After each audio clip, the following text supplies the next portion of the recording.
Ladies and gentlemen, it's my honor to introduce the United States Secretary of State, Rex Tillerson. Secretary Tillerson is no stranger to the chamber.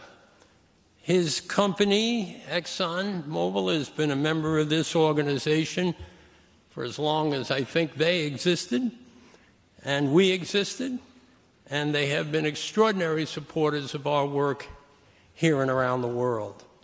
Secretary Tillerson, of course, is no stranger to Saudi Arabia. In fact, few, if any, of his predecessors have had such deep working knowledge of the Mideast, and particularly from the business perspective.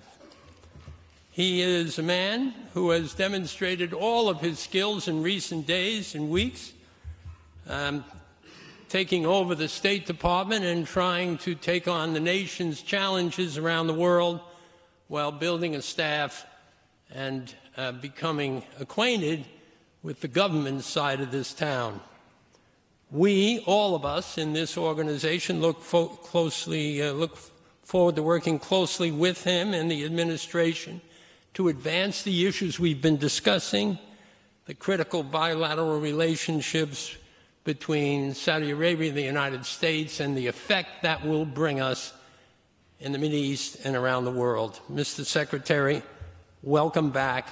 Thank you for sharing your time and energy and your talents with us and with our country. You're very, very welcome.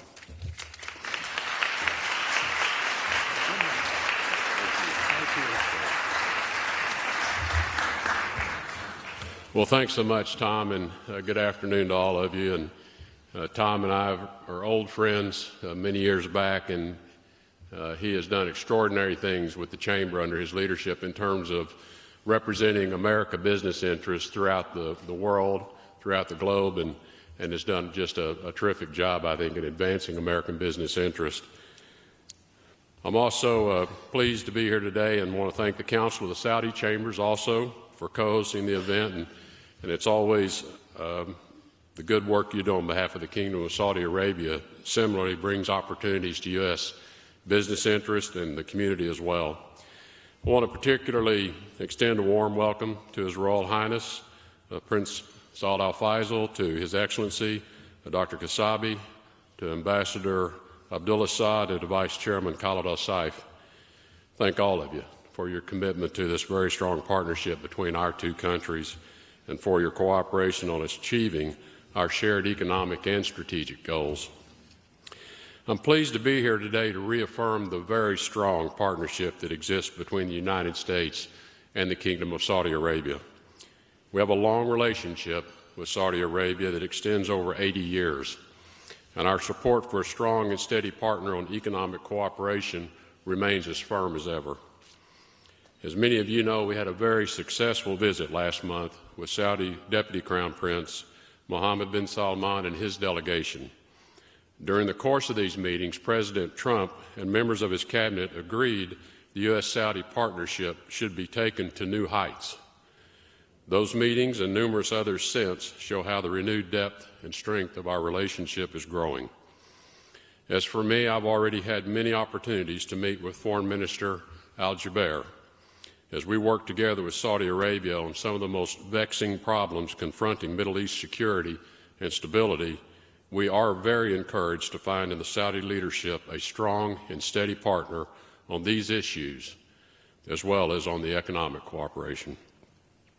We support Saudi Arabia's 2030 plan that seeks to transform their economy and society, in particular specific commitments to increase foreign ownership on listed companies, to boost the women's workforce participation rate from 22% to 30%, to augment the private sector's contribution to GDP from 40% to 65%, to move to free market pricing in place of subsidies in energy, to raise the share of non-oil exports from 16% to 50% of non-oil GDP, and to increase dramatically the capacity and quality of the health and education sectors through substantial capital investment.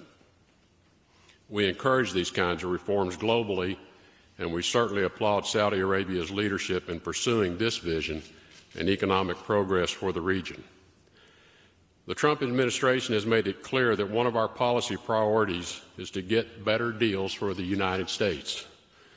Many of our administration's cabinet secretaries have already met with their Saudi counterparts, including at Commerce, Defense, Energy, and the Treasury. And we're working to arrange meetings with other cabinet secretaries as well.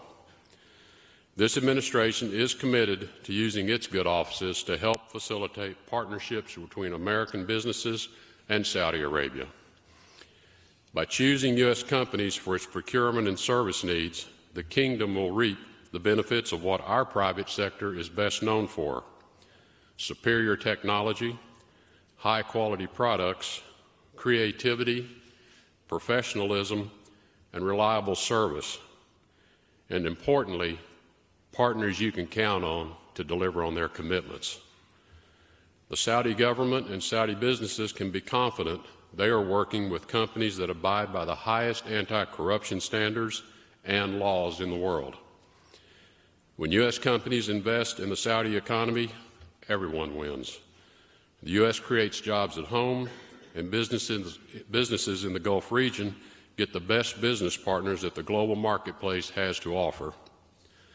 For Saudi Arabia's transformation to succeed, the private sector requires support from us in the public sector. This means engaging the Saudi government to ensure rule of law in commercial transactions, transparency in procurement, adherence to international science-based standards developed in consultation with industry experts, the protection of intellectual property rights, and a simpler, streamlined process to register and establish businesses in the Kingdom.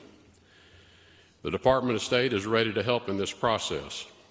First and foremost, our U.S. Chargé d'Affaires, our Deputy Chief of Mission, our Consuls General, commercial officers, and economic officers in Saudi Arabia are at your disposal to engage with our government to facilitate trade and investment. This assistance includes all of the meetings, phone calls, and legwork of our Foreign Service officers to discover market conditions and support early-stage exploratory talks by you when you come to the Kingdom. We often talk about the commercial sales opportunities in Saudi Arabia, but we also hope Saudi Arabia will partner and invest with us here in the United States as well. One of the objectives of our regular commercial and economic dialogues in the region is to promote two-way foreign direct investment. Saudi Arabia's Vision 2030 program seeks to transform its public investment fund into a sovereign wealth fund with holdings of hundreds of billions of dollars. We understand that the government will aim to hold 50% of its non-Aramco assets abroad, compared to the 95% of the PIF's funds that are currently invested in Saudi Arabia. Saudi Arabia will find many promising investment opportunities in the United States, and that will become more apparent as you further engage with our companies later today. And all of you assembled today, here and in the Kingdom, have a friend in the U.S. government to assist you in fostering mutually beneficial economic collaboration. I thank our Saudi partners for being here today to learn about the opportunities our industry-leading American companies have to offer. And I thank, again, the Chamber, the U.S. Chamber of Commerce, and the Council of Saudi Chambers for helping to initiate a successful new chapter in our important and enduring relationship with the Kingdom of Saudi Arabia. You are always welcome, and it's good to see all of you. Thank you.